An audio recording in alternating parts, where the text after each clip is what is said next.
नमस्कार, जोहार। झारखंड 24 न्यूज में आप सभी का बहुत बहुत स्वागत है। आइए जानते हैं झारखंड की महत्वपूर्ण बड़ी खबर। झारखंड होमगार्ड बहाली को लेकर खुशखबरी, सरकार देने जा रही है बड़ी राहत। उत्पाद सिपाही बहाली के दौरान कई युवाओं की मौत दौड़ने के दौरान हो गई थी। इस कारण से राज्य सरकार ने इसके लिए निर्धारित नियमावली को संशोधन करने का निर्णय लिया, जो अब कई प्रकार की पुलिस से संबंधित बहालियों में काम आएगा। उत्पाद सिपाही के साथ साथ पुलिस जवान, होमगार्ड जवान, कक्षपाल आदि तमाम नियुक्ति के लिए एक ही नियमावली होगी, जिसे कर्मी विभाग तैयार कर रहा है। कर्मी विभाग के सूत्रों के अनुसार नई नियमावली में दौड़ने के लिए निर्धारित दूरी और समय को कम किया जा सकता है। इससे युवाओं को कम समय में पहले से कम दूरी को तय करना होगा। मुख्यमंत्री हेमंत सोरेन के निर्देश पर पुलिस जवान की बहाली संबंधित नियमावली को संशोधित किया जा रहा है। इससे पहले उत्पाद सिपाही में बहाली के लिए 1 घंटा में 10 किलोमीटर दौड़ने की शर्त थी और गर्मियों में आयोजित दौड़ के क्रम में कई युवा दौड़ते हुए जान गंवा बैठे थे। अब संशोधित नियमावली में इन खामियों को दूर किया जा रहा है।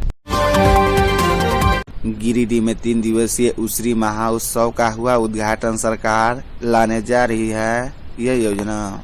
गिरिडीह के जीवनदायिनी उसरी नदी को बचाने की पहल की दिशा में उसरी महाउत्सव का आयोजन हुआ है। शुक्रवार को 3 दिवसीय इस महाउत्सव को उद्घाटन डीसी नमन प्रियस लाकड़ा ने किया। इस दौरान कई प्रशासनिक अधिकारी, उसरी बचाओ अभियान के सदस्य तथा गिरिडीह के प्रबुद्ध लोग मौजूद थे। मौके पर डीसी नमन प्रियस लाकड़ा ने कहा कि संयुक्त प्रयास से उसरी नदी को बचाना है। कहा कि प्रशासन के साथ मिलकर सिविल सोसाइटी जागरूक पहल करती रही तो उसी नदी को बचाने को लेकर कई सकारात्मक कार्य होंगे। राष्ट्रीय पुस्तक मेला का शुभारंभ सांसद महुआ माझी बोली, लोगों को पुस्तकों से हमेशा जुड़े रहना चाहिए।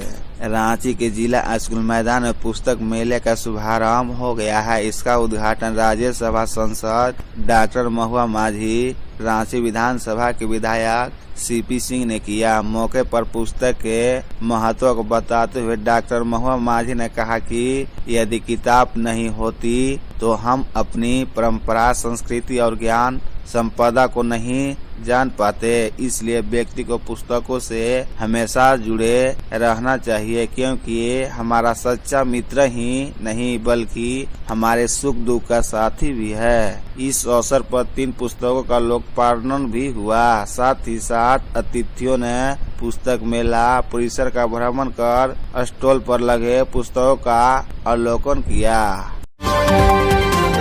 केंद्रीय बलों की प्रतिनियुक्तियों के लिए केंद्र ने मांगे 13,299 करोड़।